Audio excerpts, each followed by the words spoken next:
আসসালামু আলাইকুম। আজকে খুবই স্পেশাল একটা ক্লাসে তোমাদের সবাইকে স্বাগতম। তোমরা অলরেডি বুঝে গেছো আজকের ক্লাসে আমরা কোন বিষয়টা নিয়ে আলোচনা করব। তোমরা যারা এসএসসি লেভেলের স্টুডেন্ট আছো, তোমাদের কাছে সবচাইতে বইয়ের একটা চ্যাপ্টার হচ্ছে ত্রিকোণমিতি। আর আজকের এই ক্লাসের মাধ্যমে ত্রিকোণমিতি চ্যাপ্টারটার বই আমি দূর করার চেষ্টা করব। তো চলো আমরা ক্লাসটা শুরু করি। প্রথমেই আমাদেরকে এই ত্রিকোণমিতি এই জিনিসটাকে একটু বুঝতে চেষ্টা করতে হবে যে ত্রিকোণমিতি আসলে কি।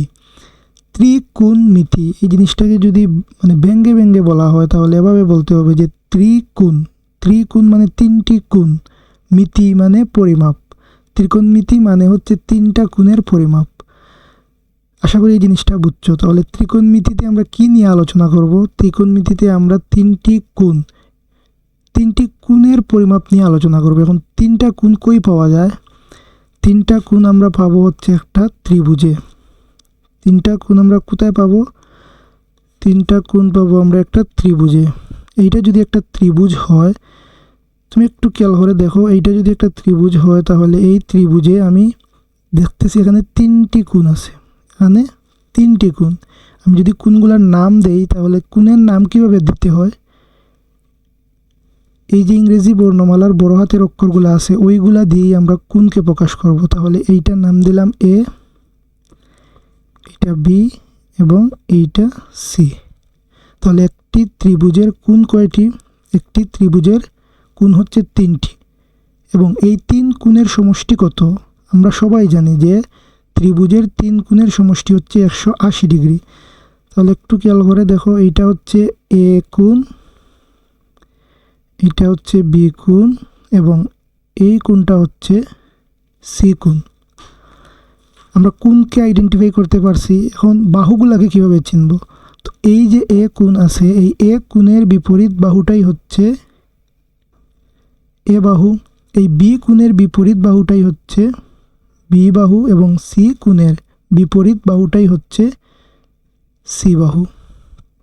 আশা করি বুঝছো তোমরা কিভাবে ত্রিভুজের বাহুকে প্রকাশ করতে হয় এবং ত্রিভুজের কোণগুলাকে প্রকাশ করতে হয়। এখন আমরা এই ত্রিকোণমিতি অধ্যায়ে একটা বিশেষ ত্রিভুজ নিয়ে আলোচনা করব, সেটা হচ্ছে সমকোণী ত্রিভুজ। এই সমকোণী ত্রিভুজ নিয়েই আমাদের যত সূত্র, যত কিছু, সব কিছু এই সমকোণী ত্রিভুজ থেকেই। তাহলে চলো আমরা দেখি আসলে সমকোণী ত্রিভুজটা কিভাবে থাকে। এই দেখো, এই যে একটা ত্রিভুজ, এইটাই হচ্ছে সমকোণী ত্রিভুজ। এখন প্রশ্ন হচ্ছে যে আসলে সমকোণী ত্রিভুজ কি? সমকোণী ত্রিভুজ কাকে বলে? একদম সহজ সংজ্ঞা, যে ত্রিভুজের একটি কোণের মান 90 ডিগ্রি তাকে সমকোণ বলে। একদম সহজে মনে রাখবা, সমকোণী ত্রিভুজের একটি কোণের মান হবে 90 ডিগ্রি। এখন এই ত্রিভুজটা তোমরা একটু খেয়াল করো, এখানে 90 ডিগ্রি কোণটা আসলে কোথায় আছে? এই যে কোণটা দেখতে পাচ্ছ তোমরা, এইটাই হচ্ছে আসলে 90 ডিগ্রি কোণ। এইটাই হচ্ছে আসলে 90 ডিগ্রি। এইটাই আসলে হচ্ছে 90 ডিগ্রি কোণ। এখন আমি এই ত্রিভুজের কোণগুলোকে একটু প্রকাশ করি। এইটা হচ্ছে এ কোণ, এইটা বি কোণ এবং এই কোণটা হচ্ছে সি কোণ। আশা করি বুঝছো। তাহলে এই এ কোণের বিপরীত বাহুটা হচ্ছে স্মল এ বাহু। বি কোণের বিপরীত বাহুটা হচ্ছে স্মল বি মানে বি বাহু এবং সি কোণের বিপরীত বাহুটাই হচ্ছে সি বাহু। আশা করি বুঝছো অতটুকু। এখন এই বাহুগুলাকে, যেহেতু এটা সমকোণী ত্রিভুজ, এ বাহু, বি বাহু, সি বাহু না বলে স্পেশাল কিছু নাম দিয়ে এগুলাকে ডাকা হয়। দেখো আমরা এখন দেখবো এইটা কিভাবে আসলে হলো। তোমরা মনে রাখবা, যেই জায়গাটায় 90 ডিগ্রি বা সমকোণ থাকবে এর বিপরীত বাহুটাই হচ্ছে অতিভুজ। এই বাহুটার স্পেশাল নাম হচ্ছে, এইটা হলো অতিভুজ। ঠিক আছে, বোঝা গেল? আচ্ছা, এখন অতিভুজটা তো আমরা খুব সহজেই বুঝে গেলাম। একটা সমকোণী ত্রিভুজের তিনটা বাহু, এই তিনটা বাহুর ভিতরে অতিভুজ একটি, লম্ব একটি এবং ভূমি একটি। এখন প্রশ্ন হচ্ছে যে আমি লম্ব কোথায় লিখব আর ভূমি কোথায় লিখব? এই লম্ব আর ভূমিকে লেখার জন্য আমাদেরকে একটা কোণের সাপেক্ষে চিন্তা করতে হবে। তাহলে আমরা যদি এই সি কোণের সাপেক্ষে লম্ব এবং ভূমি নির্ণয় করতে চাই, তাহলে তোমরা একটু খেয়াল করে দেখো, এই যে সি কোণ, এই সি কোণের কাছাকাছি কয়টা বাহু আছে? এই সি কোণের কাছাকাছি এই একটা বাহু এবং এই একটা বাহু আছে, তাহলে এই বাহুটা তো অলরেডি আমরা বলে ফেলছি এটা অতিভুজ, কারণ কি এটা 90 ডিগ্রি কোণের বিপরীতে আছে, যার কারণে এইটার নাম হচ্ছে অতিভুজ। তাহলে বাকি যে কোণটা সি এর, বাকি যে বাহুটা আছে সি কোণের পাশে, ওইটাই হবে হলো ভূমি। যদি আমরা এটা সি কোণের সাপেক্ষে চিন্তা করি, সি কোণের সাপেক্ষে এইটা হবে ভূমি, এবং এই যে বাহুটা অবশিষ্ট থাকলো সেটাই হবে লম্ব। আশা করি তোমরা এই যে সমকোণী ত্রিভুজটা, এই সমকোণী ত্রিভুজটা যদি সি কোণের সাপেক্ষে মানে এই কোণের সাপেক্ষে আমরা চিন্তা করি, এই কোণের সাপেক্ষে চিন্তা করি, তাহলে এই বাহুটা হচ্ছে অতিভুজ, এইটা হচ্ছে ভূমি এবং এই বাহুটা হচ্ছে লম্ব, যদি আমরা সেটা সি কোণের সাপেক্ষে চিন্তা করি। এখন প্রশ্ন হচ্ছে যদি আমি এ কোণের সাপেক্ষে চিন্তা করতাম তাহলে লম্ব কোণটা হতো আর ভূমি কোণটা হতো। খুবই সহজ, এই এ যে কোণ আছে, এই এ কোণের মানে এ কোণের কাছাকাছি যে দুইটা বাহু আছে, এই দুইটা বাহুর মধ্যে একটি হবে অতিভুজ এবং একটি হবে ভূমি। যেহেতু এটা ফিক্সড অতিভুজ, তাহলে মাস্ট এইটা হবে ভূমি। চলো আমরা এইটা এখানে আবার দেখি একটু। দেখো এই কোণটার নাম দিলাম এ বি সি, এইটা তো 90 ডিগ্রি, এইটা তো 90 ডিগ্রি, তাহলে এই যে বাহুটা এইটা হবে অতিভুজ। এখন আমরা কোন কোণের সাপেক্ষে চিন্তা করতেছি, এখন আমরা এই এ কোণের সাপেক্ষে চিন্তা করতেছি। দেখো এখন যদি এ কোণের সাপেক্ষে চিন্তা করি তাহলে আমি ভূমিকে কিভাবে চিনব, যেই কোণ তার কাছাকাছি যেই বাহুটা আছে ওইটাই হচ্ছে ভূমি, আর 90 ডিগ্রি কোণের বিপরীতে যেটা অতিভুজ, এবং বাকি যেটা থাকে সেটা হচ্ছে লম্ব। শেষ। খুবই সহজ না বিষয়টা? আশা করি তোমরা সমকোণী ত্রিভুজের এই যে তিনটা বাহু, এই তিনটা বাহু খুব ভালোভাবে বুঝছো। এখন আমরা বুঝবো যে আসলে এই যে কোণ আমরা প্রকাশ করলাম, এখানে এ কোণ দিয়ে এই কোণটাকে প্রকাশ করলাম, সি দিয়ে এই কোণটাকে প্রকাশ করলাম, এবং বি দিয়ে কিন্তু এই কোণটাকে প্রকাশ করছি। এখন কোণ শুধু এ বি সি দিয়ে প্রকাশ করা যায় যে বিষয়টা এরকম না, কোণ কিন্তু তুমি চাইলে এই যেখানে 6টি নির্দেশক দেখতেছো, যেমন alpha, beta, gamma, theta, phi, omega, এই 6টা নির্দেশক দিয়েও কিন্তু তুমি কোণকে প্রকাশ করতে পারো।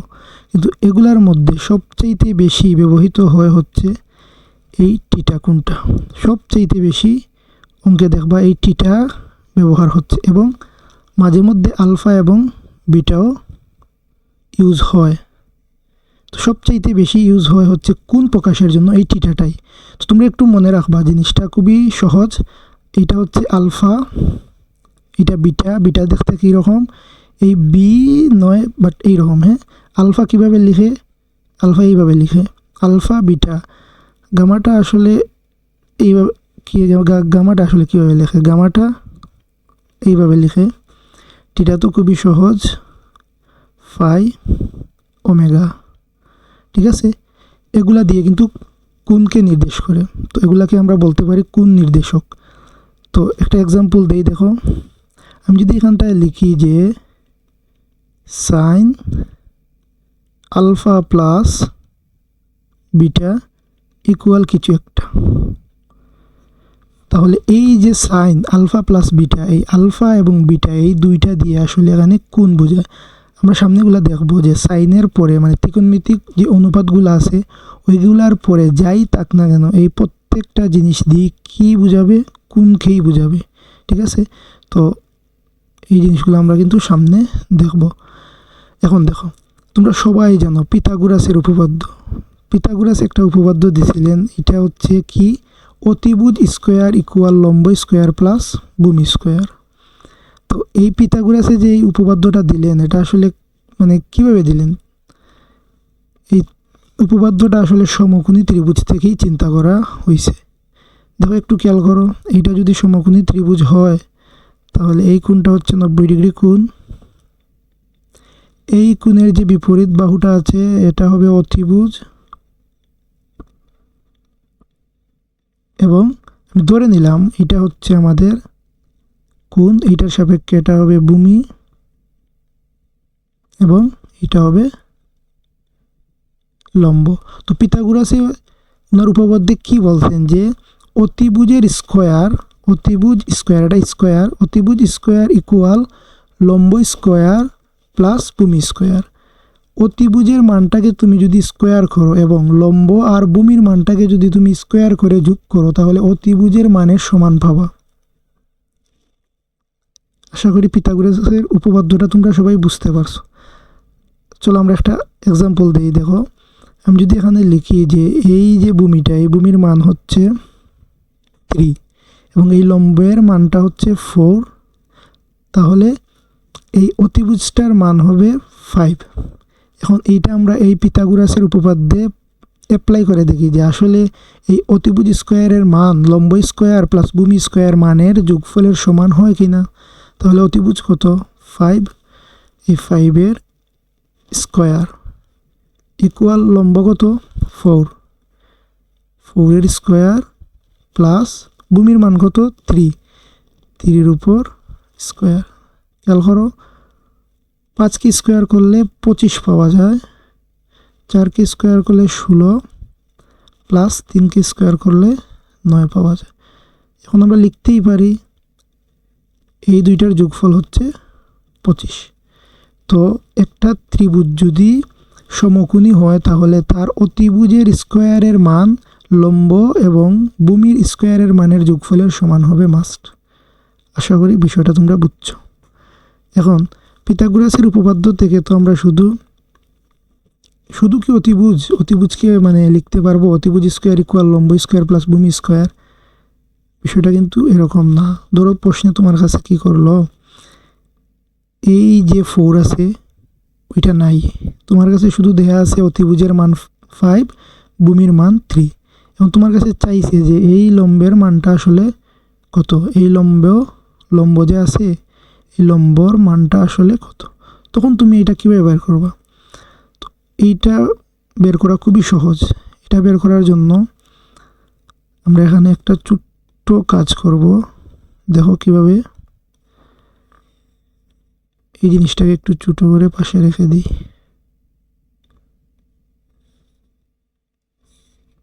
এখানটাতে থাক। দেখো আমাদের কাছে কিন্তু দেয়া আছে যেটা হচ্ছে সরাসরি পিথাগোরাসের উপপাদ্য অতিভুজ স্কোয়ার ইকুয়াল লম্ব স্কোয়ার প্লাস ভূমি স্কোয়ার। তো এখান থেকে আমার কাছে চাইছে কি লম্ব। এখন যদি আমি এই টোটাল এই সাইডটাকে এদিকে নিয়ে আসি, লম্ব স্কোয়ার প্লাস ভূমি স্কোয়ার ইকুয়াল অতিভুজ স্কোয়ার।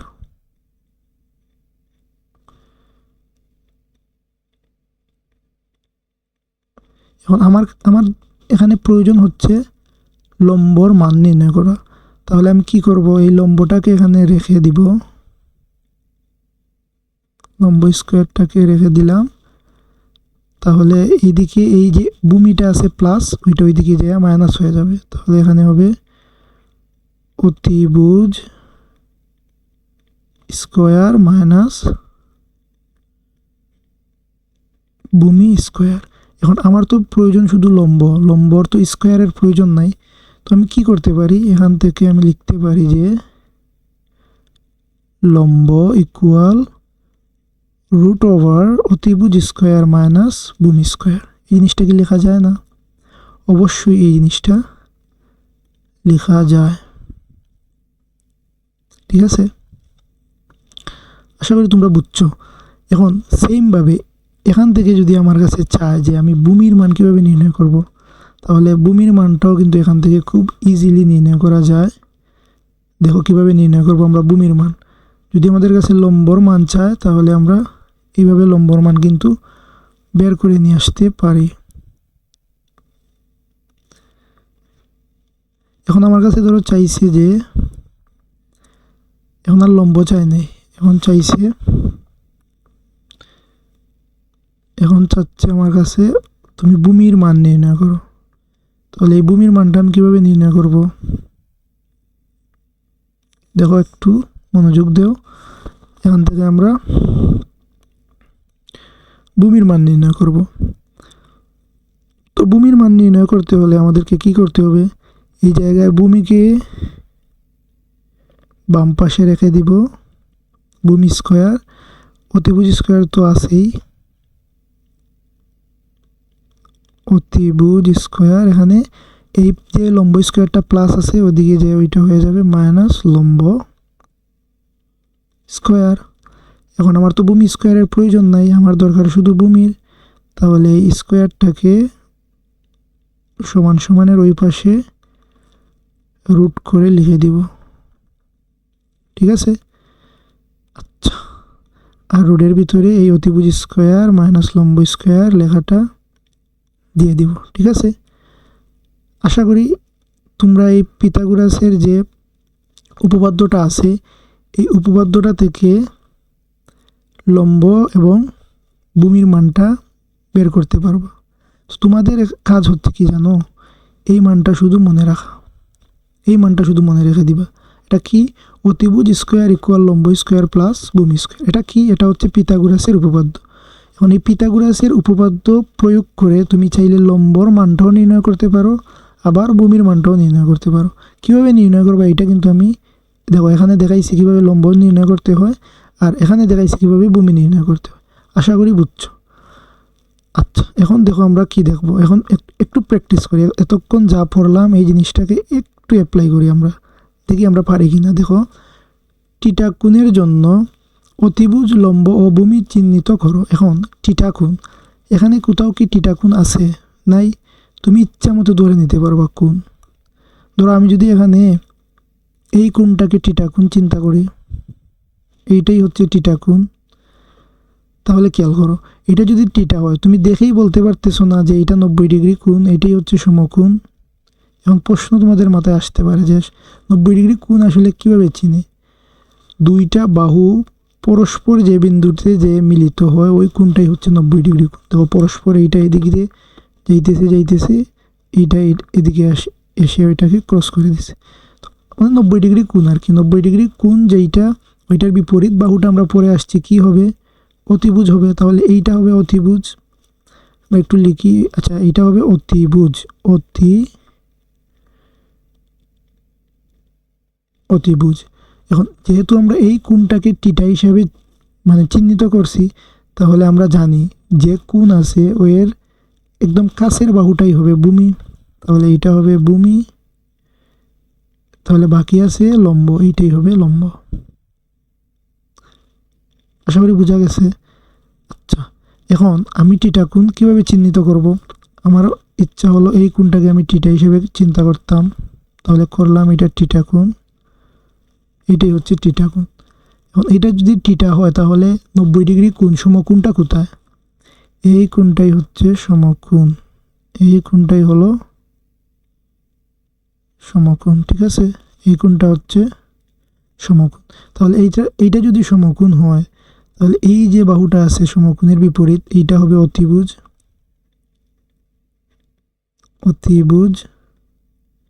আর এইটা যেহেতু থিটা কোণ তাহলে এইটা কিন্তু কোণের কাছাকাছি বাহু, তার মানে এটা ভূমি,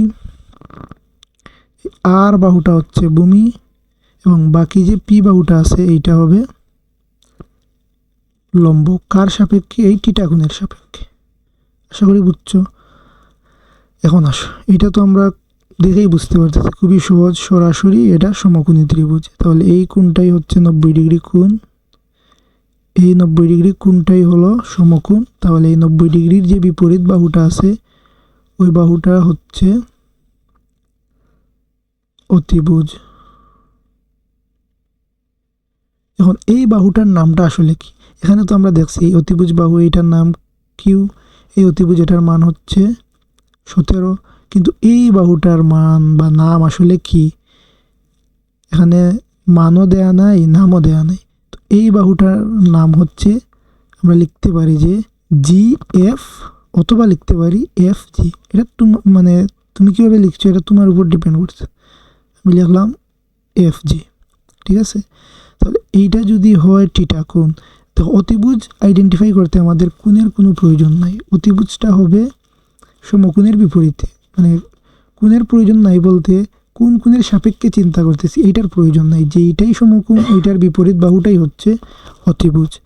তাহলে আমি যদি চিন্তা করি এই কোণটা যদি চিন্তা করি থিটা, এই কোণটা যদি আমি থিটা চিন্তা করি, তাহলে থিটা কোণের কাছাকাছি কে আছে? এই বাহু তো কাছাকাছি আছে, এটা তো অতিভুজে নিয়ে নিল। তাহলে এই বাহুটা যেহেতু কাছাকাছি আছে তাহলে এইটা হবে ভূমি, এবং বাকি যেই বাহুটা অবশিষ্ট সেটা হবে লম্ব। আশা করি তোমরা সবাই বুঝছো। তাহলে এই বাহুটার নাম কি হবে? ই এফ বা এফ ই, তুমি যাই লেখো না কেন কোনো প্রবলেম নাই। তো এই বাহুটার নাম কি হবে? এই বাহুটা হবে হচ্ছে ই জি অথবা জিই।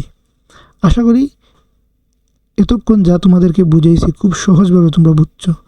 দেখো পরবর্তীতে আমাদের কাছে কি আছে। এখনই আসলে আমরা ত্রিকোণমিতির যে জিনিসগুলা ওগুলাই আসলে এখন থেকে পড়াশোনা স্টার্ট করব। ত্রিকোণমিতির অনুপাত আমরা সবাই জানি, ত্রিকোণমিতির অনুপাত আসলে 6টা। কি কি? একদম এই সিরিয়াল মেনটেন করে তোমরা মুখস্থ করবা, একদম এই সিরিয়ালটা মেনটেন করে তোমরা মুখস্থ করবা এই 6টা। Sine cos tan cot sec cosec, এই যে 6টা ত্রিকোণমিতিক অনুপাত, এই 6টা ত্রিকোণমিতিক অনুপাতের মধ্যে খুব সুন্দর একটা রিলেশন আছে। দেখো এই সাইনের মান যা হবে তার ঠিক উল্টা মানটাই হবে এই কোসেকের মান। কি বললাম? সাইনের মান যা হবে, ধরো সাইনের মানটা হচ্ছে, একটা চিত্র আমি আঁকি, খেয়াল করো। সাইনের মানটা যদি এরকম হয় তাহলে এই কোসেকের মানটা হবে এই জিনিসটার ঠিক উল্টা, এই জিনিসটার ঠিক উল্টা। এই জিনিসটাকে যদি আমি একদম উল্টাই দিই তাহলে এইটা, সাইনের মান যদি হয় এরকম তাহলে কোসেকের মানটা হবে এরকম। এখন কোসের মানটা আমি যা লিখব কোসের ঠিক বিপরীত মানটা হবে সেকের, আর টেনের মান আমি যা লিখব টেনের ঠিক বিপরীত মানটাই হবে কোটের। তো এই রিলেশনটা যদি তুমি মাথায় রাখো তাহলে তোমার ম্যাক্সিমাম জিনিসগুলোই শেষ, শুধু এই রিলেশনটা যদি মনে রাখো। আমি একটু তোমাদেরকে লিখে দিই এই রিলেশনটা কীভাবে মনে রাখবা। যে এইরকম মনে রাখবা, সাইনের মান যা তার ঠিক বিপরীত মানটাই হচ্ছে কোসেকের, সাইনের মান যা তার ঠিক বিপরীত মানটাই হচ্ছে কোসেকের, এবং কোসের মান যা তার ঠিক বিপরীত মানই হচ্ছে সেকের মান, এবং টেনের মান যা তার ঠিক বিপরীত মানটা হবে কোটের। ওকে, এখন দেখো এই রিলেশন থেকে কিন্তু আমরা সূক্ষ্মকোণের ত্রিকোণমিতিক অনুপাতগুলোর মধ্যে যে সম্পর্ক সেইটা আমরা দাঁড় করাইতে পারবো। Sine theta equal one by cosec theta.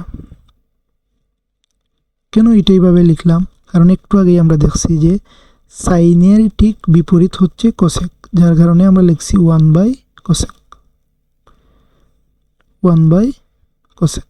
তাহলে সাইন থিটা সমান যদি হয় 1/কোসেক থিটা, তাহলে তোমরাই বলো কোসেক থিটা সমান কি লেখা যাবে?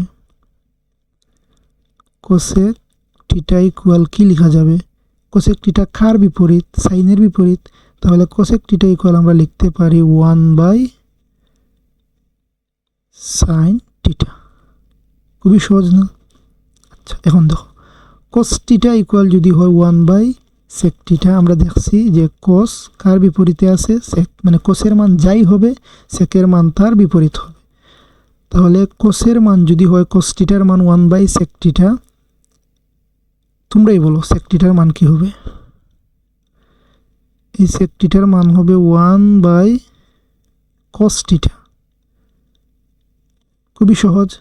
আচ্ছা, এখানটাতে সবচেয়ে ইম্পর্টেন্ট জিনিস তোমরা একটু মার্ক করে নিও। এই যে টেনের যে এই সূত্রটা, tan theta equal sine theta by cos theta, এইটা কিন্তু মনে রাখতেই হবে। আর এই যে সূত্রটা tan theta equal sine theta by cos theta, এটা তোমাদের অসংখ্যবার ইউজ করতে হবে। যখন আমরা এই চ্যাপ্টারের প্রবলেমগুলো সলভ করব তখনই আমরা দেখব। এই ক্লাসটার মাধ্যমে তো শুধু আমরা এই যে চ্যাপ্টারটা আছে ত্রিকোণমিতি চ্যাপ্টারটা, ওই চ্যাপ্টারটার সূত্রগুলোকে আমরা একটু ফিল করার ট্রাই করব এবং একটু সহজভাবে মনে রাখার চেষ্টা করব। এখানে আমরা আহামরি কিছুই পড়াইতেছি না, শুধু সূত্রগুলোকে কিভাবে সহজে মনে রাখা যায় এই টেকনিকগুলোই তোমাদের সামনে আলোচনা করতেছি। ঠিক আছে? তো এই যে টেন টিটাটা আছে, টেন টিটাটা আমরা দেখছি টেন টিটা কার বিপরীতে, মানে টেন টিটার মান যা হবে কোট টিটার মান তার বিপরীত হবে। তো আমরা লিখতেই পারি টেন টিটা ইকুয়াল 1 কোট টিটা, এবং টেন টিটার একটা স্পেশাল সূত্র সাইন টিটা বাই কোস টিটা। তাহলে তোমরাই বলো কোট টিটা সমান কি লেখা যাবে? কোট টিটা সমান লেখা যাবে 1/10 টিটা, 1/10 টিটা। এখন এইটারও কিন্তু একটা স্পেশাল সূত্র আছে, কোট টিটা ইকুয়াল আমরা লিখতে পারবো cos theta by sine theta, cos theta by sine theta. তো এখান থেকে তোমাদের শুধু এই তিনটা মান মুখস্থ করতে হবে, মুখস্থ আসলে করতেই হবে, ঠিক আছে, এগুলো মনে রাখতেই হবে। এই তিনটা মান দেখো, এই তিনটা যদি তুমি মনে রাখো, এই যে তিনটে, এই তিনটা কিন্তু অটোমেটিক্যালি তোমার মনে থাকবে। কিভাবে মনে থাকবে? মনে থাকার জন্য এই রিলেশনটা মাথায় রাখতে হবে যে দেখো সিরিয়ালি তোমরা মুখস্থ করবা, এগুলা কিন্তু সিরিয়াল ব্রেক করে যদি মুখস্থ করো তাহলে কিন্তু তোমরা মিলাইতে পারবা না। সাইন, কস, টেন, কট, সেক, কোসেক, এইভাবে কিন্তু তোমরা মুখস্থ করবা। তো এরকম রিলেশনটা এরকম মনে রাখবা, প্রথম যেটা আছে ওইটার সাথে শেষেরটার সম্পর্ক, 2 নম্বরে যেটা আছে ওইটার সাথে শেষের 2 নম্বরটার সম্পর্ক, এবং মিডিলে যে দুইটা অবশিষ্ট থাকে এই দুইটার মধ্যকার রিলেশন। এরকমভাবে মনে রাখলে আর তোমরা ভুলবা না জিনিসটা, খুবই সহজ না? আচ্ছা, এইগুলো আমরা বুঝলাম। তো এখান থেকে দেখো এই যতক্ষণ যা বুঝাইলাম, এখান থেকে তোমরা এই একটা সূত্র শুধু মুখস্থ করবা। আমি যেগুলো এরকম দুইটা মানে দাগ দিয়ে দিব, এই সূত্রগুলো তোমরা শুধু মুখস্থ করবা, আর বাকিগুলো আমি যে দেখাইতেছি এইরকমভাবে তোমরা একটু মনে রাখো, তাহলে তোমরা ইজিলি জিনিসটা পরীক্ষায় অ্যাপ্লাই করতে পারবা, প্রশ্নে অ্যাপ্লাই করতে পারবা। আর সব কিছু যদি মুখস্থ করতে যাও তাহলে মানে কোনটা কখন কিভাবে সেটা আর মনে রাখা সম্ভব হবে না। তাই ক্লাসটা একটু মনোযোগ দিয়ে করো, এবং পরবর্তীতে এই ক্লাসটাতে আমি যা বুঝাইছি সুন্দরভাবে খাতায় তোমরা একটা নোট বানাইবা, এবং এই নোটটাকেই তোমরা একটু দেখবা, তাহলে এই ত্রিকোণমিতির যে একটা বয় বা ত্রিকোণমিতির সূত্র নিয়ে যে একটা ফেরা, এটা আর তোমাদের হবে না ইনশাল্লাহ। আচ্ছা, পরবর্তীতে আমাদেরকে কি করতে হবে? দেখো লেখা আছে, মাথায় রাখবে, এটা সত্যি মাথায় রাখতেই হবে। আর এই জিনিসটা যদি তুমি মাথায় রেখে দাও তাহলে তোমার মানে অর্ধেক কাজই শেষ হয়ে যাবে। তো প্রথমেই একটা সুন্দর কথা লেখা আছে, দেখো কি লেখা আছে, সাগরে লবণ অতি। এই কথাটা মাস্ট তোমরা মনে রাখবা, সাগরে লবণ অতি। পরবর্তী কথাটা কি? পরবর্তী কথাটা হচ্ছে কবরে ভূত অতি, এই কথাটাও মনে রাখবা। এবং শেষের কথাটা হচ্ছে টেরা লম্বা ভূত। ঠিক আছে, এই তিনটা কথা তোমরা আগে একদম মুখস্থ করে ফেলবা, সাগরে লবণ অতি, কবরে ভূত অতি, টেরা লম্বা ভূত। এখন কথা হচ্ছে এগুলো আমি কেন মনে রাখবো? দেখো এটা তোমরা কেন মনে রাখবা, এই যে সাগর আছে এই সাগর দিয়ে তোমরা মনে রাখবা, এইটা সাগর দিয়ে মনে রাখবা সাইন, সাগর দিয়ে মনে রাখবা সাইন টিটা, সাগর দিয়ে কি মনে রাখবা? সাগর দিয়ে মনে রাখবা সাইন টিটা। ঠিক আছে, এখন এই যে খবর, খবর দিয়ে মনে রাখবা কস, খবর দিয়ে মনে রাখবা কস টিটা, এবং শেষে যে টেরা আছে এই টেরা দিয়ে মনে রাখবা টেন টিটা। পারবা না? সহজ না জিনিসটা? সাগরে লবণ অতি, সাগর, এই সাগর দিয়ে মনে রাখবো সাইন, কবরে ভূত অতি, এই কবর দিয়ে মনে রাখবো কস, টেরা লম্বা ভূত, এই টেরা দিয়ে মনে রাখবো টেন। এখন দেখো এগুলা দিয়ে আমরা কি করতে পারি, একটু মনোযোগ। সাইন টিটা ইকুয়াল আমরা কি লিখবো? দেখো সাইন টিটা ইকুয়াল আমি যদি অনুপাত আকারে লিখি তাহলে সাইন টিটার অনুপাত আমরা লিখতে পারবো সাইন টিটা ইকুয়াল লবণ লম্ব, এরকম মনে রাখবা, লবণ ল সামনে আছে, লম্বর ল সামনে, তার মানে লবণ দিয়ে এখানে বুঝাইতেছে যে লম্ব। ঠিক আছে, অতিভুজ, অতি অতি অতিভুজ, এরকম মনে রাখবা যে এই অতি দিয়ে বুঝাইতেছে অতিভুজ, তাহলে এখানে হবে অতিভুজ। আশা করি জিনিসটা খুব সহজভাবে তোমরা বুঝছো। সাগরে লবণ অতি, এই জিনিসটা দিয়ে আমরা এইটা মনে রাখবো যে সাইন টিটা ইকুয়াল লম্ব বাই অতিভুজ। তোমাদের মনে প্রশ্ন আসতে পারে যে এই কথাটা সাইন টিটা ইকুয়াল লম্ব বাই অতিভুজ, এইটা মানে এই কথাটা বলার জন্য কেন এত কাহিনী? আসলে কাহিনীর কারণ আছে, ঠিক আছে? কারণটা আমরা একটু পরে দেখতেছি। পরবর্তীতে আসো, কবরে ভূত অতি। এই কবরে ভূত অতি দিয়ে আমরা লিখতে পারি কবর মানে কষ্টিটা, এখন ভূত, ভূত ভূমি, ভূমি, তাহলে এই ভূত দিয়ে আমরা মনে রাখবো এটা হবে ভূতের পরিবর্তে ভূমি। আর রাত্রে 1:10 বাজে, হ্যাঁ, আর আমি ভূতের কাহিনী বলতেছি, ভূত ভূত বলতেছি। যদি আমার ভূত এইসব নিয়ে চলে যায় তখন কি হবে? যাই হোক, ভূত আসলে ভূত বলতে কিছু হয় না, হ্যাঁ, নিজেকে নিজে বুঝ দিতেছি। আচ্ছা, অতিবুঝ, এই অতিবুঝটা অতি, এই অতি দিয়ে বুঝবা তোমরা অতিবুঝ, এটা হচ্ছে অতি বুঝ। তোমরা যারা পড়াশোনা ঠিকমতো করবা না, তোমাদেরকে ভূতে এসে নিয়ে চলে যাবে, ঠিক আছে? এজন্য মনোযোগ দিয়ে পড়াশোনা করতে হবে, তাহলে আর ভূত আসবে না, ভূতেও তোমাদেরকে নিয়ে যাবে না, ঠিক আছে? আচ্ছা, এখন টেরা লম্বা ভূত, এই জিনিসটা দিয়ে আমরা কি মনে রাখবো? টেন থিটা ইকুয়াল হচ্ছে লম্ব, লম্ব তো লম্ব, লম্বা লম্ব এক কথাই তো, খালি শুধু আকারের পরিবর্তন তো মনে রেখে দিবা। এটা হচ্ছে টেন থিটা সমান হবে লম্ব বাই ভূত মানে ভূমি, ঠিক আছে? আচ্ছা, আমরা আগের স্লাইডে কি পড়ছি দেখো, সাইনের সাথে কার রিলেশন? সাইনের সাথে হচ্ছে 1/কোসেকের রিলেশন, ঠিক আছে? তাহলে কোসেক টিটা সমান আমরা কি লিখতে পারি? কোসেক টিটা সমান সমান লেখা যায় 1/সাইন টিটা, লেখা যায় তো? আচ্ছা, কোসেক টিটা, এখন এই যে তিনটা অনুপাতে মানে তিনটা ত্রিকোণমিতিক অনুপাতের আমরা অনুপাতগুলো জানলাম, যে সাইন টিটা সমান কি লেখা যায়? লম্ব বাই অতিভুজ। কোস টিটা সমান কি লেখা যায়? কোস টিটা সমান লেখা যায় ভূমি বাই অতিভুজ। টেন টিটা সমান লেখা যায় লম্ব বাই ভূমি। এখন বাকি যে তিনটা অনুপাত আছে ওগুলো আমরা কিভাবে লিখব? খুবই সহজ, সাইনের ঠিক উল্টা। আমি বলছি দেখো, সাইনের ঠিক উল্টা মানটাই হচ্ছে কোসেকের মান, এবং কোসের ঠিক উল্টা মানটাই হচ্ছে সেকের মান। টেনের ঠিক উল্টা মানটাই হবে কোটের মান। উল্টা মানে কি? একদম উল্টাই দিব আমরা। দেখো কিভাবে, এখান থেকে আমি যদি লিখি কোসেক টিটা, তাহলে কি পাই দেখো, এটাকে যদি একদম এই জিনিসটাকে যদি উল্টাই দিই, তাহলে এই অতিভুজটা উপরে চলে যাবে আর এই লম্বটা নিচে চলে আসবে। তাহলে কোসেক টিটা সমান আমরা কি লিখবো? কোসেক টিটা সমান হবে অতিভুজ বাই লম্ব। আশা করি জিনিসটা তোমরা বুঝছো। পরবর্তীতে দেখো কস, এখন কস কার বিপরীতে আছে? কার বিপরীতে অবস্থান করে? কস কিন্তু সেকের বিপরীতে অবস্থান করে, মানে কোসের মান যাই হবে সেকের মান হবে তার ঠিক বিপরীত মানটা। তাহলে আমরা এই জিনিসটাকেই এখানে অ্যাপ্লাই করব, যে সেক টিটা ইকুয়াল অতিভুজ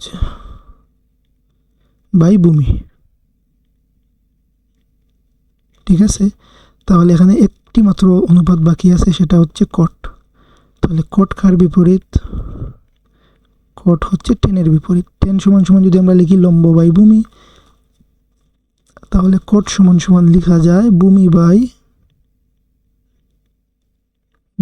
লম্ব। আশা করি তোমরা জিনিসটা বুঝছো। এখন এই যে তিনটি কথা আছে লেখা, সাগরে লবণ অতি, খবরে ভূত অতি, টেরা লম্বা ভূত, এই জিনিসটা যদি তুমি মনে রাখো, তাহলে এই তিনটা লাইন দিয়ে তুমি এই 6টা ত্রিকোণমিতিক যে অনুপাতগুলো আছে, সাইনের অনুপাত কি, কোসের অনুপাত কি, টেনের অনুপাত কি, কোটের অনুপাত কি, সেকের অনুপাত কি, কোসেকের অনুপাত কি, তুমি খুব সহজে কিন্তু লিখে ফেলতে পারবা। আসলে খুব সহজে লিখে ফেলতে পারবা। আর এই জিনিসটা কিন্তু পরীক্ষায় মাস্ট আসবেই, এগুলার অ্যাপ্লিকেশন পরীক্ষায় মাস্ট আসবে, যে কোসের অনুপাতটা কি, সাইনের অনুপাতটা কি। তো এইটা নিয়ে আমরা কিন্তু মানে যখন এইভাবে মনে রাখি যে সাইনেরটা মুখস্থ করলাম, কোসেরটা করলাম, টেনেরটা করলাম, তো কখন কোনটা অ্যাপ্লাই করবো ভুলে যাব। যার জন্যই কিন্তু আমরা এই যে এই তিনটি কথা মাথায় রাখবো। এই তিনটি কথা যদি আমি মাথায় রাখি, তাহলে আমি কোনো টাইমে এগুলা নিয়ে আর মানে একটার জায়গায় আরেকটা লিখবো না। আর এই তিনটি জিনিস যদি আমি পেয়ে যাই, তাহলে আমরা এই যে শিখছি সাইনের বিপরীত কে, কোসের বিপরীত কে, টেনের বিপরীত কে, এইগুলো অ্যাপ্লাই করে আমি এই তিনটা যদি আমি শিখে ফেলি তাহলে পরবর্তী যে তিনটা অনুপাতগুলো আছে ওইগুলো আমরা কিন্তু খুব সহজেই বের করে ফেলতে পারবো। তাহলে কেন বলছিলাম যে মাথায় রেখে দিবে এই তিনটি কথা, আশা করি তোমরা বুঝছো। আর সবাই এই তিনটি কথা কিন্তু মাথায় মাস্ট রাখবা, তাহলে এই যে অনুপাতগুলা এগুলা আর তোমরা একটার জায়গায় আরেকটা দিয়ে রিপ্লেস করবা না, ঠিক আছে? আচ্ছা, এখন পরবর্তীতে আমাদের কাছে কি আছে দেখো। পরবর্তীতে আমাদের কাছে কিন্তু এই জিনিসটাই আছে। এখানে আমি যে জিনিসটাই বুঝাইলাম সেম জিনিসটা কিন্তু এখানেই আছে। এখন এইটা হচ্ছে তোমাদের কাজ, তোমরা এইটা তো বুঝছো। এখন নিজেরা কিন্তু এখানে যখন নোট করবা নিজেরা বুঝা সাইন মানে কি এখন আর কিন্তু দেখতে পারবা না, যা দেখার যা শিখার এখানে আমি শিখাইছি। এখন আমরা একটু আসো অ্যাপ্লাই করে করে লিখে ফেলি, ঠিক আছে? অ্যাপ্লাই করে করে লিখি। যেহেতু আমি সাইন দেখতে পারতেছি তখন আমার মনে আসা উচিত সাগরে লবণ অতি, সাইনটিটা মানে হচ্ছে সাগরে লবণ অতি। তাহলে সাগরে লবণ অতি লম্ব বাই অতিভুজ, তাহলে সাইনটিটা এর অনুপাতটা কি হবে? লম্ব বাই অতিভুজ। এখন দেখো পরীক্ষায় তোমার সামনে আসছে হলো cos থিটা এর মান। তো cos সমান তুমি কি চিন্তা করবা? cos মানে হচ্ছে কবরে ভূত অতি, ভূমি বাই অতিভুজ। cos মানে কি? cos থিটা মানে হচ্ছে কবরে ভূত অতি, ভূমি বাই অতিভুজ। তাহলে আমি এখানে কি লিখব? ভূমি বাই অতিভুজ, ঠিক আছে? এখন আসো টেন থিটা। টেন থিটা দেখার সাথে সাথে আমাদের কি মনে হওয়া উচিত? টেরা লম্বা ভূত, টেরা লম্বা ভূত, লম্ব বাই ভূমি। তাহলে টেন থিটার অনুপাতটা কি হবে? লম্ব বাই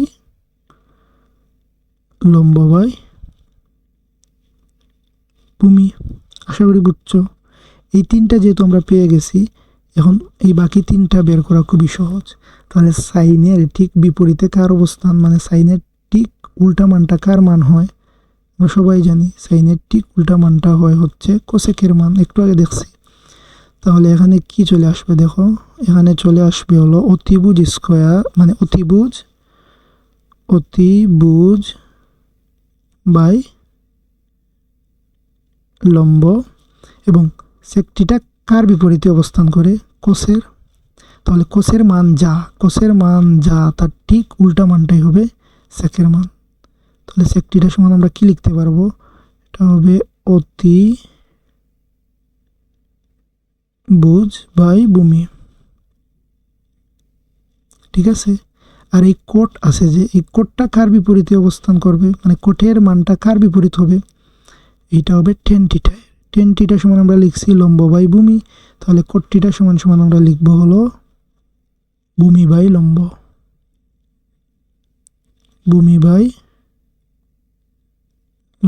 এখন এই জিনিসটাকে আমি একটু সুন্দর করে দিই তাহলে তোমরা বুঝতে পারবা। দেখো একটু খেয়াল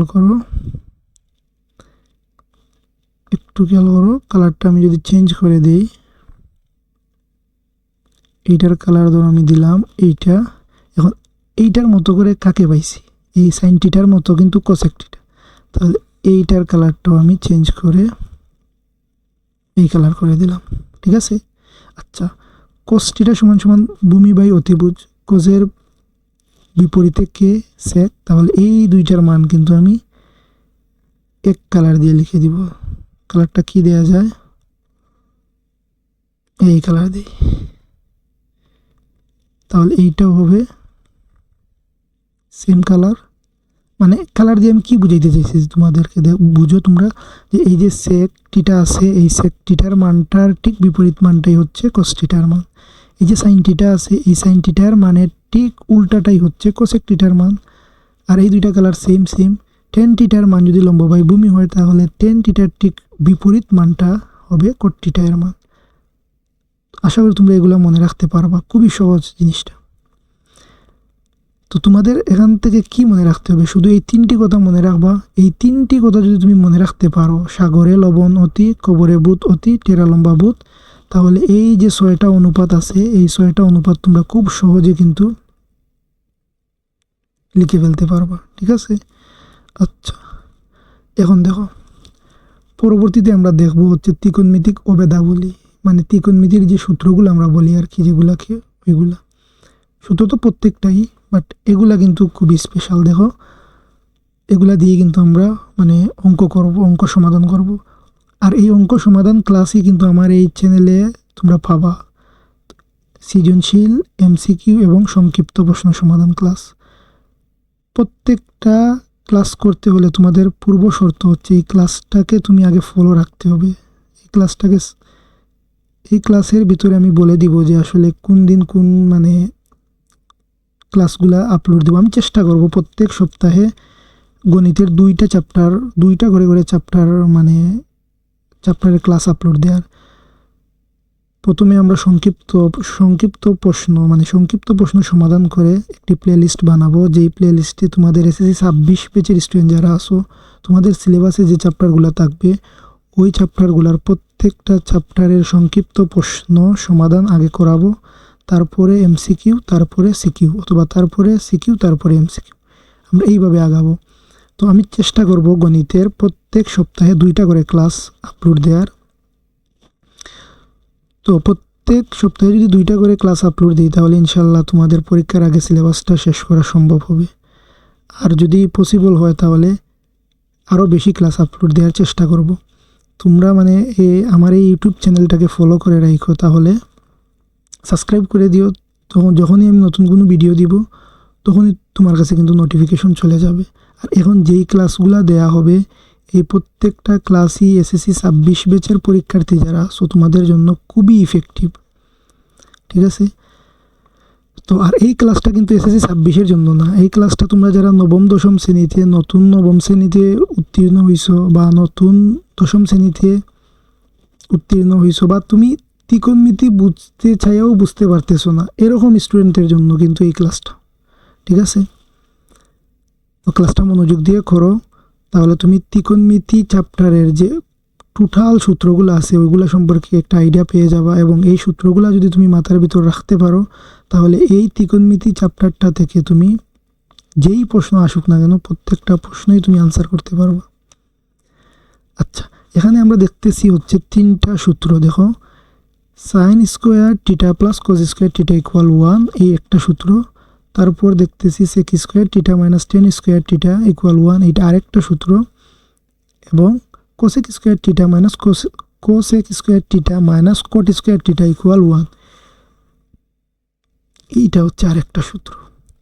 এখন সবচেয়ে মজার বিষয় হচ্ছে তুমি যদি এই 3টা সূত্র শিখো তাহলে এই সূত্র দিয়ে আরও 2টা সূত্র নিয়ে আসা যায়, এই সূত্রটা দিয়ে আরও 2টা সূত্র নিয়ে আসতে পারবো আমরা, এবং এই সূত্রটা দিয়ে কিন্তু আমরা আরও 2টা সূত্র নিয়ে আসতে পারবো।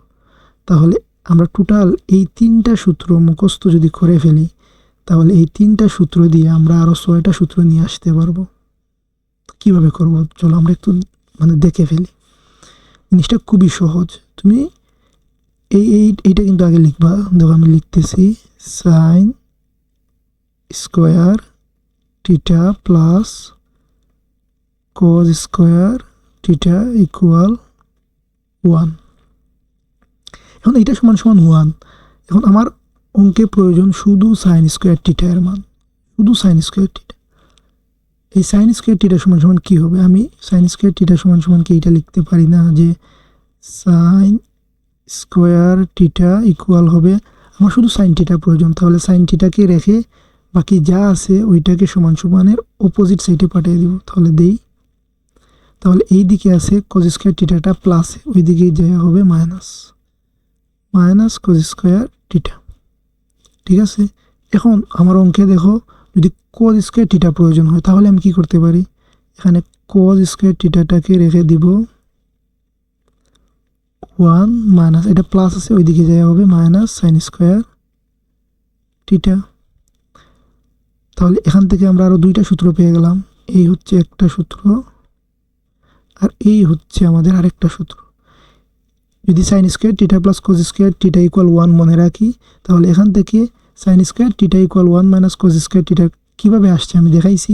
তোমরা ওইভাবে পরীক্ষার হলে যখন থাকবা একটা জায়গায় দেখতেছো তুমি সাইন স্কোয়ার টিটা, এখন তুমি এই জায়গায় কি দিয়ে রিপ্লেস করবা? তুমি 1 মাইনাস কজ স্কোয়ার থিটা দিয়ে রিপ্লেস করে ফেলতে পারবা যদি তোমার কাছে এই কথাটা তোমার মাথায় থাকে। তাহলে তোমরা শুধু মুখস্থ করবা এইগুলা, আর এইগুলা অঙ্কের ক্ষেত্রে অঙ্ক করতে করতে প্র্যাকটিস করতে করতে তোমাদের এমনিতেই মনে থাকবে যে sine square theta equal 1 minus cos square theta, cos square theta equal 1 minus sine square theta.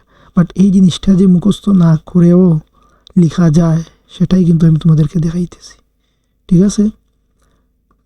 আচ্ছা, তাহলে এই যে দুইটা সূত্র আমরা পাইলাম, এই দুইটা সূত্রে কাজ করি, এইটার কাছে নিয়ে যাই, ঠিক আছে? তাহলে এই দেখো একটা সূত্র শিখে আমরা আরও দুইটা সূত্র শিখে ফেললাম। এখন আসো এইটা দিয়ে আমরা দেখব, একটু কালার চেঞ্জ করে লিখি। দেখো এটা কি, sec square theta minus tan square theta equal 1।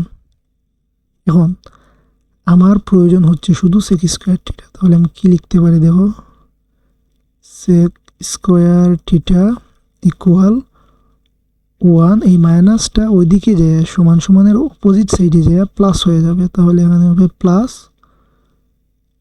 10 square theta, ঠিক আছে? বোঝা গেল? আচ্ছা, এখন আমার প্রয়োজন শুধু 10 স্কোয়ার থিটা, তখন আমি কি করব? এখানে এই 10-এর চিহ্নটা কিন্তু নেগেটিভ, এটা রাখতে হবে, রাখলাম মাইনাস 10 স্কোয়ার থিটা ইকুয়াল 1।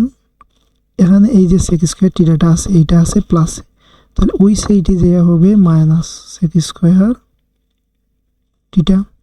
এখন আমরা তো সবাই জানি যে কোনো একটা জিনিসের সামনে মাইনাস দেখতে আসলে ভালো লাগে না, তো এই মাইনাসটাকে কিভাবে সরানো যায়?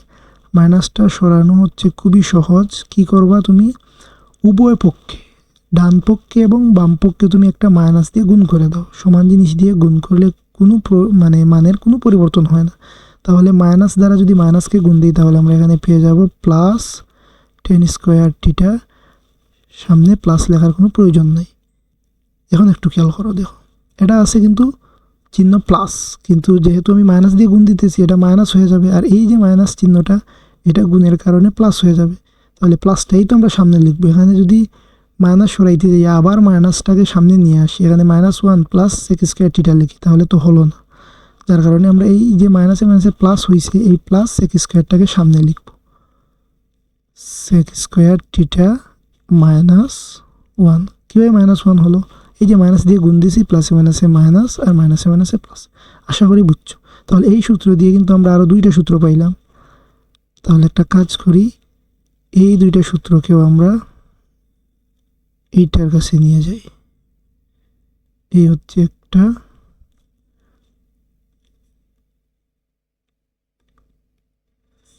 এই হচ্ছে একটা, আর এই হচ্ছে আমাদের আরেকটি সূত্র। দেখো আমরা দুইটা সূত্র শিখছি, মুখস্থ করবো এই দুইটা সূত্র দিয়ে আমরা কিন্তু এখানে টোটাল 4টা সূত্র আমরা নিয়ে আসতে পারছি, ঠিক আছে? গুড। এখন আমরা লাস্টেরটা একটু দেখি। দেখো এটা কোন কালার দিয়ে লেখা যায়, এটাকে এই কালার দিয়ে লিখি। দেখো কি আছে, এখানে আছে হচ্ছে cos sec square theta minus cot square theta equal 1। এখন এখান থেকে যদি আমার কোসেক স্কোয়ার থিটা এর মানের প্রয়োজন হয় তাহলে আমি কি করব? কোসেককে শুধু রাখবো, কোসেক স্কোয়ার থিটা ইকুয়াল 1। এই মাইনাসটার দিকে যে প্লাস হবে, প্লাস কোট স্কোয়ার থিটা। আশা করি বুঝছো এটা কীভাবে হয়েছে। এখন যদি আমি কোট স্কোয়ার থিটাকে চাই তাহলে এখানে কোট মাইনাস আকারে থাকবে আগেরটার মতো, কোট স্কোয়ার থিটা 1 মাইনাস এই কোসেক স্কোয়ারটা প্লাস আছে ওইদিকে যায় মাইনাস হবে, এটা হবে মাইনাস কোসেক স্কোয়ার থিটা। এখন আমরা কি করব? এখন উভয় পক্ষে আগের মতো মাইনাস দিয়ে গুণ করে দিব। উভয় পক্ষে আমরা মাইনাস দিয়ে উভয় পক্ষে আমরা মাইনাস দিয়ে গুণ করে দিব, তাহলেই আমাদের কাঙ্ক্ষিত কোট স্কোয়ার থিটা এর একটি সুন্দর মান চলে আসবে। দেখো কি করব, উভয় পক্ষে আমরা মাইনাস দিয়ে গুণ দিব। তাহলে মাইনাস দিয়ে যদি গুণ দিই তাহলে এটা হয়ে যাবে প্লাস কোট স্কোয়ার থিটা, এটা হয়ে যাবে প্লাসে মাইনাসে মাইনাস, আর এইটা মাইনাসে মাইনাসে প্লাস। তাহলে এখানে হবে কোসেক স্কোয়ার থিটা মাইনাস 1। আশা করি তোমরা সবাই বুঝছো কিভাবে এগুলো আসতেছে। এটাকে এখানে নিয়ে যাই এবং এই জিনিসটাকেও এখানে নিয়ে যাই। ঠিক আছে, সহজ না? এই 3টা সূত্র তুমি এখান থেকে মনে রাখবা এবং বাকিগুলা কিভাবে আসছে আমি এখানে দেখাইছি। আশা করি তোমরা বুঝছো।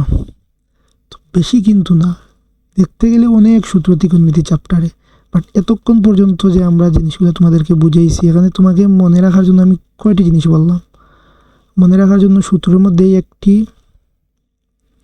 এখানে এই 4টা বলছি মনে রাখতে, কীভাবে কার সাথে কার রিলেশন, একটি, আর এখানে আরও 3, তাহলে টোটাল 4, এখানে আরও 3, তাহলে 7, এই জায়গায় আরও 3, তাহলে 7 আর 3 কত হলো 10। এই 10টা জিনিস, এই 10টা সূত্র যদি তুমি মনে রাখো, এই 10টা সূত্র মনে রাখলে তুমি ত্রিকোণমিতির যে যতগুলা সূত্র, যতগুলা অনুপাতের মান আছে, ইনশাল্লাহ তুমি প্রত্যেকটাই নির্ণয় করতে পারবা। শুধু তোমার কাছে মনে রাখতে হবে কি, এই 10টি মান যেগুলো আমি দাগিয়ে দাগিয়ে দিছি, এই 10টি শুধু। আচ্ছা, এখন দেখো আমাদের কাছে পরবর্তীতে কি আছে। পরবর্তীতে খুবই সুন্দর একটা টপিক, এটা খুবই সহজ, পূরক কোণের ত্রিকোণমিতিক অনুপাত। এই পূরক কোণের ত্রিকোণমিতিক অনুপাতটা বুঝতে গেলে আমাদেরকে কি করতে হবে, দেখো একটা খালি একটা পেজ নিতে হবে, আর এই পেজটাতেই আমরা বুঝে যাব এটা আসলে কি। যেভাবে আমরা প্রথমে মনে রাখছিলাম সাইন, কস, টেন, কট, সেক, কোসেক, সাইনের সাথে কোসেকের রিলেশন, সাইনের মান যা কোসেকের মান তার ঠিক বিপরীত, এইভাবে করে আমরা কিন্তু এই জিনিসটা এখন আবার লিখব। দেখো কিভাবে লেখা যায়, এই জিনিসটা লিখবা তোমরা, কালারটা এইটা দে, যে সাইন থিটা, এই সাইন থিটা যদি থাকে পূরক কোণের ত্রিকোণমিতিক অনুপাত লেখার ক্ষেত্রে সাইন যদি থাকে, তাহলে তোমরা এইটার পরিবর্তে লিখতে পারো কস, আর যদি কস থাকে তাহলে এইটার জায়গায় তোমরা লিখবা সাইন। সাইনের জায়গায় হবে কস এবং কসের জায়গায় হবে সাইন। এটা হচ্ছে প্রথম কন্ডিশন। দ্বিতীয় কন্ডিশনটা হচ্ছে টেন থিটা। তোমার কাছে যদি টেন থিটা থাকে তাহলে তুমি লিখতে পারো কট থিটা, এবং তোমার কাছে যদি কট থিটা থাকে তাহলে তুমি লিখবা টেন থিটা। এখন কি তাহলে কীভাবে লিখবা এটা আমি একটু পরে দেখাইতেছি। আপাতত এই জিনিসটা মনে রাখো, সাইন থাকলে কস, কস থাকলে সাইন, টেন থাকলে কট, কট থাকলে সেক। কোন ক্ষেত্রে? পূরক কোণের ক্ষেত্রে, পূরক কোণে ত্রিকোণমিতিক অনুপাতের ক্ষেত্রে। তাহলে টেন কট, এখানে হবে সেক থিটা, এখানে হবে কোসেক থিটা। তোমার কাছে যদি সেক থিটা দেওয়া থাকে তাহলে তুমি কোসেক থিটা লিখতে পারো, আর কোসেক থিটা যদি তোমার কাছে দেওয়া থাকে তুমি সেক থিটা লিখবা। আশা করি বুঝছো। এই জিনিসটা শুধু মনে রাখবা, এইটা মনে রাখলে তুমি এগুলো একদম তোমার কাছে পানির মতো সহজ হয়ে যাবে। পূরক কোণের ত্রিকোণমিতিক অনুপাত। সাইন 90 মাইনাস থিটা, এই সাইন 90 মাইনাস থিটা কথাটা যদি লেখা থাকে এখানে 90 থাকতে হবে মাস্ট। মনে রাখো কত থাকতে হবে, এখানে এই 90 কথাটা উল্লেখ থাকতেই হবে। সাইন 90 মাইনাস থিটা, এখানে অন্য কোনো কিছু থাকলে কিন্তু হবে না, মাস্ট কি থাকতে হবে 90। সাইন 90 মাইনাস থিটা সমান সমান তুমি কি লিখতে পারবা, কস থিটা লিখতে পারবা। এখন তোমার কাছে যদি এইরকমভাবে দেয়া থাকে যে কস 90 মাইনাস থিটা, কস 90 মাইনাস থিটা, কস 90 মাইনাস থিটা, এইটা সমান সমান তোমার, এইটা সমান সমান তুমি কি লিখতে পারবা, এইটা সমান সমান তুমি লিখতে পারবা হচ্ছে সাইন থিটা। ঠিক আছে, এখন তোমার কাছে যদি দেয়া থাকে টেন 90 মাইনাস থিটা, এইটা সমান সমান তুমি কি লিখবা, টেন থাকলে কি লেখা যায় কট, তাহলে tan 90 মাইনাস থিটা সমান তুমি লিখবা cot থিটা এবং cot 90 মাইনাস থিটা থাকে যদি, তাহলে এইটার জায়গায় তুমি লিখে দিবা হচ্ছে tan থিটা, এইটার জায়গায় tan থিটা লিখবা। এখন দেখো লাস্টেরটা কি আছে, sec 90 মাইনাস থিটা। এই sec 90 মাইনাস থিটা যদি তোমার কাছে থাকে তাহলে তুমি এইটার পরিবর্তে লিখতে পারবা cosec থিটা। আর তোমার কাছে যদি cosec 90 মাইনাস থিটা দেয়া থাকে, cosec 90 মাইনাস থিটা, তাহলে এইটা সমান সমান তুমি কিন্তু লিখতে পারবা হচ্ছে sec থিটা। আশা করি বুঝছো। এখন এই যে জিনিসগুলো আমরা পড়তেছি এগুলার অ্যাপ্লিকেশন কি, এগুলো আমরা কোথায় অ্যাপ্লাই করব? তো এটার অ্যাপ্লাই হচ্ছে আমরা ম্যাথে করব, সংক্ষিপ্ত প্রশ্নে, এমসিকিউ সমাধানে এবং সৃজনশীলে। এই ক্লাসটা শুধু তোমাদের সূত্রগুলারে বুঝাই দেওয়ার জন্য। সূত্রগুলো আসলে কিভাবে আসে, ত্রিকোণমিতির চ্যাপ্টারটা স্টুডেন্টরা বেশি ভয় পায়, কারণ হচ্ছে এই চ্যাপ্টারে অনেকগুলা সূত্র মনে হয়। আসলে সূত্র কিন্তু অনেকগুলা না। এখান থেকে তুমি এই কথাটা যদি মনে রাখো, এই বক্সটা যদি তুমি মনে রাখো, তাহলে কিন্তু তুমি এখানের প্রত্যেকটা মানই মনে রাখতে পারবা। sin 90 মাইনাস থিটা সমান cos theta, cos 90 minus theta সমান sin থিটা। এটা কোথা থেকে পেলাম? এই সম্পর্ক থেকে। sin থাকলে cos, cos থাকলে sin, tan থাকলে cot, cot থাকলে tan, sec থাকলে cosec, cosec থাকলে sec। ঠিক আছে, তো এই জিনিসটা তো খুবই সহজে আমরা বুঝে গেলাম। তো মাস্ট কন্ডিশনটা কি? এখানে কন্ডিশন হচ্ছে 90 মাইনাস থিটা থাকতে হবে। ঠিক আছে, আর আমি পরবর্তী যে সংক্ষিপ্ত প্রশ্নর ক্লাস, মানে সংক্ষিপ্ত প্রশ্ন সমাধানের ক্লাস আপলোড করব, সেটা ত্রিকোণমিতি থেকেই আপলোড করে, মানে ত্রিকোণমিতি থেকেই আপলোড করে দিব। তাহলে তোমাদের সুবিধা হবে। এই ক্লাস করার পরে সূত্রগুলো খুব ভালোভাবে তোমরা রিভাইজ দিয়ে রেখে দিও, এবং পরবর্তী যে ক্লাসটা আমার এই চ্যানেলে আসবে সেটা হচ্ছে ত্রিকোণমিতির উপরেই সংক্ষিপ্ত প্রশ্ন সমাধান ক্লাস। তোমরা তো সবাই জানো যে নতুনভাবে তোমাদের সংক্ষিপ্ত প্রশ্ন এড করছে সিলেবাসে। এই সংক্ষিপ্ত প্রশ্নে তোমাদের জন্য 20 মার্ক কিন্তু থাকবে। এই 20 মার্ক পাওয়ার জন্য আমি তোমাদের জন্য একটা প্লেলিস্ট বানাইতেছি। এই প্লেলিস্টে তোমাদের সিলেবাসের এসএসসি 26 ব্যাচের যে স্টুডেন্ট আছো, তোমাদের সিলেবাসের প্রত্যেকটা অধ্যায়ের উপর শর্ট প্রশ্ন সমাধান ক্লাস আসবে। যখন এই শর্ট প্রশ্ন সমাধান করার যে প্লেলিস্টটা শেষ হয়ে যাবে, তখন এমসিকিউ, পরবর্তীতে সিকিউ, এরকমভাবে আসবে। মানে তোমার গণিতে 100তে 100 পাইতে গেলে যা লাগে, যতটুকু লাগে সব কিছু কিন্তু আমার এই চ্যানেল থেকে তোমরা পেয়ে যাবা। তো চ্যানেলটাকে সাবস্ক্রাইব করে রাখো, এবং তোমার যে বন্ধুর এই ক্লাসগুলোর প্রয়োজন ওর সাথে কিন্তু একটু শেয়ার করো। আমরা সবাই মিলে সামনে আগাই। ঠিক আছে, আচ্ছা, আর কিন্তু ক্লাসের বাকি কিছু নাই, আর একটা টপিক বাকি আছে, তাহলেই আমাদের আজকের ক্লাসটা শেষ হয়ে যাবে। একদম মানে শেষের টপিকটা, এই টপিকটা আসলে মানে কত যে সহজ, এটা আসলে বলে বুঝাইতে পারবো না তোমাদেরকে। এখনই দেখবা তোমরা যে এই জিনিসটা কি সহজ না কঠিন। নর্মালি এই চারটা আমাদেরকে মুখস্থ করার জন্য বলা হয়, যে এই চারটা মুখস্থ করো, আমি তোমাকে এই সাইনের মানটা বলবো, সাইন 60 ডিগ্রির মান কত তুমি বলবো। তো দরকার নেই, তোমরা একটু টেকনিক দিয়ে এই জিনিসটা মনে রাখবো, যাতে পরীক্ষায় আসলে আমরা লিখতে পারি। আর সবচাইতে মজার বিষয় হচ্ছে এই যে মানগুলো আছে ওগুলো কিন্তু সরাসরি ক্যালকুলেটর দিয়েও করা যায়। আমরা যখন ম্যাথ সলভিং ক্লাস করব তখন কিন্তু ক্যালকুলেটরের অ্যাপ্লাইটা দেখাইব। আপাতত আমাদের ক্যালকুলেটরের অ্যাপ্লাই দেখার কোনো প্রয়োজন নেই। তো এখান থেকে তুমি শুধু একটি মান মনে রাখবা, শুধু এই একটি মান তোমার মনে রাখতে হবে, শুধু এই একটি মান মনে রাখবা, তাহলে তোমার আর কিচ্ছু লাগবে না। শুধু এই সাইন থিটার মান, মানে সাইনের অনুপাতটা মনে রাখবা। সাইনের 0 ডিগ্রির জন্য মানটা কত আসে, সাইন 0 ডিগ্রির মান 0, সাইন 30 ডিগ্রির মান 1/2, সাইন 45 ডিগ্রির মান 1/√2, সাইন 60 ডিগ্রির মান √3/2 এবং সাইন 90 ডিগ্রির মান হচ্ছে 1। এখন তোমাদের মনে প্রশ্ন আসতে পারে, স্যার এগুলা কি? এটা কি π/6, π/4, π/3 এবং π/2, এটা আসলে কি? তোমরা সবাই আশা করি জানো যে পাই মানে হচ্ছে 180 ডিগ্রি কোণ। পাই মানে কি? 180 ডিগ্রি কোণ। তাহলে 180/6 যদি করো তাহলে 30 পাবা। তো এরকম এই জিনিসটাই আসছে, আর কিচ্ছু না। আচ্ছা, এখন আমরা যে টেকনিকটা ফলো করে এই চারটা মুখস্থ করবো, সেই টেকনিকটা চলে একটু দেখি। সাইনের এই মানটা শুধু তোমরা মনে রাখবা, সাইন 0 ডিগ্রির মান 0, 30 ডিগ্রির মান হাফ, 45 ডিগ্রির মান 1/√2, 60 ডিগ্রির মান √3/2, 90 ডিগ্রির মান 1।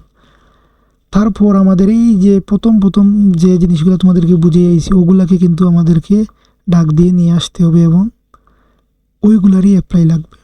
সাইন, এই সাইনের মানের ঠিক বিপরীত মানটাই হচ্ছে কোসেকের মান। এই যে কথাটা, এই যে বাক্সটা, এটা মনে রাখো, এটা খুবই ইফেক্টিভ, ঠিক আছে? এইটা কিন্তু আমরা এখন অ্যাপ্লাই করব। দেখো এইটা অ্যাপ্লাই করার আগে আরেকটা শর্টকাট আছে, আমরা শুধু শর্টকাটের উপর শর্টকাট শিখবো। দেখো সাইনের যে এই মানগুলারে যদি আমি ঠিক উল্টাই দিই, 90 ডিগ্রিতে যেই মান আছে ওইটাকে 0 ডিগ্রিতে নিয়ে আসি, 60 ডিগ্রিতে যেই মান আছে ওইটাকে যদি আমি 30 ডিগ্রিতে নিয়ে আসি, এবং 45-এ তো 45, এটার তো আর এক্সচেঞ্জ নাই। 30 ডিগ্রিতে যেটা আছে ওইটারে 60 ডিগ্রি নিয়ে যাই এবং 0 ডিগ্রিতে যেইটা আছে ওইটারে 90 ডিগ্রিতে নিয়ে যাই, তাহলে আমরা এই সাইনটাকে যদি উল্টাই, সাইনটাকে যদি আমি উল্টা করে লিখি, তাহলে আমি এখানে পেয়ে যাচ্ছি কোজের অনুপাত। এটা হচ্ছে একটা শর্টকাট। সাইনের মানের যে সিকোয়েন্সটা আছে ওইটারে যদি উল্টাই দেই তাহলেই কিন্তু আমি কোস পেয়ে যাব। সহজ। আচ্ছা, এখন এই দুইটা আমরা বুঝে গেলাম। এখন আমার কাছে বাকি আছে কিন্তু এই চারটা জিনিস কিন্তু আমরা শিখব শুধু এই একটা অনুপাত মনে রেখে। এই একটা অনুপাতের মানগুলো মনে রাখবো এবং বাকিগুলো আমরা কীভাবে করতে পারি চলো আমরা একটু দেখি। এই 10 বলছিলাম না যে tan θ ইকুয়াল কি হয়, একটা সূত্র আসছিল না, tan θ equal sin θ by cos θ, sin θ by cos θ। আশা করি তোমাদের মনে আছে। এখন আমার প্রয়োজন হচ্ছে টেনের। আমার কাছে কিন্তু জানা আছে অলরেডি এই দুইটা মান, আমি এইটা শিখছি, এইটা শিখে কিন্তু আমি কসকে নিয়ে আসতে পারছি। এখন আমার কাছে আছে শুধু কস এবং সাইন, এই দুইটাকে ইউজ করে আমরা টেনকে নিয়ে আসবো। কীভাবে নিয়ে আসা যায় দেখো তো, খুবই খেয়াল দেখো। 0 ডিগ্রির মান সাইনের বেলা কত আসে, সাইন 0 ডিগ্রির মান 0, কস 0 ডিগ্রির মান কত 1, তাহলে কস 0 ডিগ্রির মান 1 লিখলাম, ঠিক আছে? এখন নিচে 1 আছে মানে এটা লিখলেও যা না লিখলেও তা, তার মানে tan 0 ডিগ্রির জন্য মানটা কি আসে, কীভাবে আসছে বুঝছো তোমরা? গুড। এখন যদি আমি 30 ডিগ্রি নিয়ে চিন্তা করি তাহলে এটা মুছে দিতে হবে, এটাকে মুছে দিলাম। ঠান্ডা মাথায় তোমরা চিন্তা করো। এখন 30 ডিগ্রি নিয়ে আমরা চিন্তা করতেছি, সাইন 30 ডিগ্রির মান কত, সাইন 30 ডিগ্রি, টিটার মান এখন 30 বসাবো, ঠিক আছে? তাহলে এখানে চলে আসবে হচ্ছে হাফ, আর কোসের জন্য 30 ডিগ্রির মান হচ্ছে √3/2।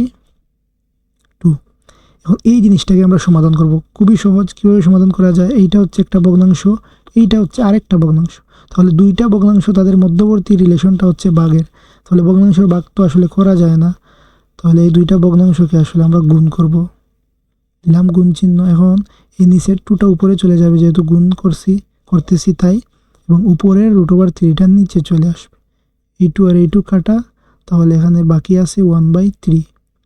tan θ এর মান 1/3, tan কত ডিগ্রির মান 1/3, tan 30 ডিগ্রির মান 1/3। আশা করি বুঝছো। সেমভাবে tan 45 ডিগ্রিও কাজ করবে। কিভাবে কাজ করবে দেখো আমরা একটু দেখাই। এই জিনিসটা তুমি যদি বাসায় বসে প্র্যাকটিস করো তাহলে তোমার কাছে আরও ইজি হয়ে যাবে। ক্লাসটা প্রথমে করো এবং নিজে থেকে এই জিনিসগুলো এভাবে বের করার ট্রাই করো, তাহলেই হইল। তাহলে এখন সাইন 45 ডিগ্রি নিয়ে আমরা কাজ করব। তাহলে সাইন 45 ডিগ্রি মানে এইটার মান হচ্ছে 1/√2, আবার এইটার মান হচ্ছে 1/√2। সমান সমান জিনিস ভাগ, তাহলে কাটা চলে যাবে। সমান সমান জিনিস যদি কাটা চলে যায় তাহলে এখানে বাকি থাকে হচ্ছে 1। আশা করি বুঝছো। তাহলে tan 45 ডিগ্রির মান 1 কীভাবে আসছে আমরা সেটাও কিন্তু দেখলাম, ঠিক আছে? আচ্ছা, এখন আমরা দেখব tan 60 ডিগ্রির মানটা আসলে কীভাবে আসে। tan 60 ডিগ্রির মানটা আসলে কীভাবে আসে, খুবই সহজ। আগে তুমি কি করবা, এই সাইন থিটার জায়গায় 60 ডিগ্রির মানটা বসাবো। সাইন 60 ডিগ্রির মানটা তুমি এখানে লিখবা। দেখো আমি লিখি, সাইন 60 এর মান কত, সাইন 60 এর মান হচ্ছে √3/2, তার নিচে হলো 1/2। খুবই সহজ। আমরা জানি দুইটা ভগ্নাংশের যদি নিচের মানগুলো সমান সমান থাকে তাহলে এই দুইটা কাটা চলে যায়, তাহলে এখানে বাকি আছে √3, এখানে বাকি আছে 1। তাহলে আলটিমেটলি কি বাকি আছে? √3/1, নিচে 1 তো লেখার কোনো প্রয়োজন নাই, তার মানে tan 60 ডিগ্রির মান হচ্ছে √3। কীভাবে আসছে?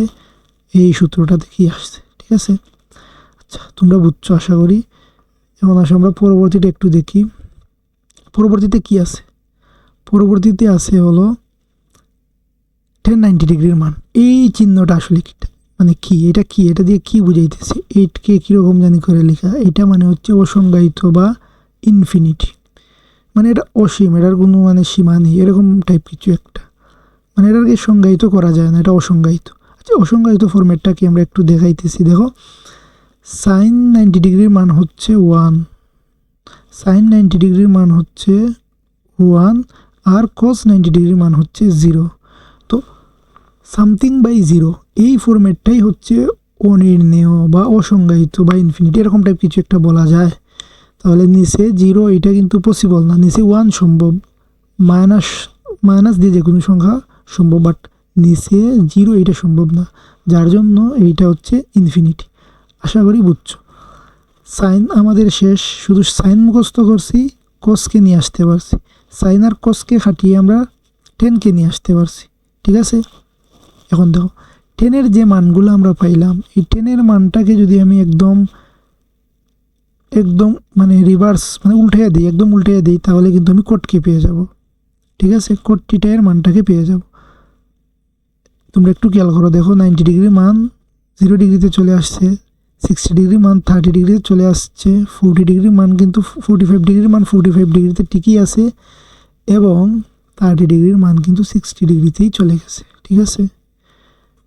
তাহলে আমি শুধু সাইন মুখস্থ করলাম, কসকে নিয়ে আসতে পারলাম, সাইন আর কসকে ব্যবহার করে টেনকে নিয়ে আসলাম, এবং এই টেনটাকে ব্যবহার করে কোটটাকে নিয়ে আসছি। এখন আমাদের কাছে শুধু দুইটা চ্যালেঞ্জ বাকি, সেটা হচ্ছে সেক এবং কসেক। খুবই সহজ, খুবই সহজ। দেখো আমরা কীভাবে করি। তো এই জিনিসটা আমরা কীভাবে পাইছি? এই জিনিসটা পাইছি হইলো এই সূত্র থেকে। এই সূত্রটা তোমরা একটু মানে এরকম লিখে দিই, তাহলে তোমরা বুঝবা যে এইটা এখান থেকে আসছে, ঠিক আছে? এরকম না দিয়ে একটু সুন্দর করে দেই। দেখো, এই তো ঠিক আছে, ওকে। আচ্ছা, এখন সেক থিটার একটা সূত্র আমরা শিখছি। সেক থিটা সমান কি লেখা যায়? সেক থিটা ইকুয়াল লেখা যায় 1/cos থিটা, মনে আছে? এটা কিন্তু আমরা পড়ছি। কোথায় পড়ছিলাম? দেখো, এইটা আমরা পড়ছিলাম হচ্ছে এই জায়গায়, sec theta equal 1/cos theta, ঠিক আছে? আচ্ছা, এই জিনিসটা এখন অ্যাপ্লাই করবো। দেখো, sec theta equal 1/cos theta. এখন আমার সেক থিটা এর মানের প্রয়োজন। আমার কাছে অলরেডি কিন্তু কস জানা আছে। কস যদি জানা থাকে, এই কসের মান খাটিয়ে আমরা সেকের মান নিয়ে আসবো। মুখস্থ করার কোনো দরকার নেই, তাহলে দেখো তো, এখানে আছে 1, আমি নির্ণয় করবো হচ্ছে 0 ডিগ্রির মান। তাহলে কস 0 ডিগ্রি এর মান কত? 1।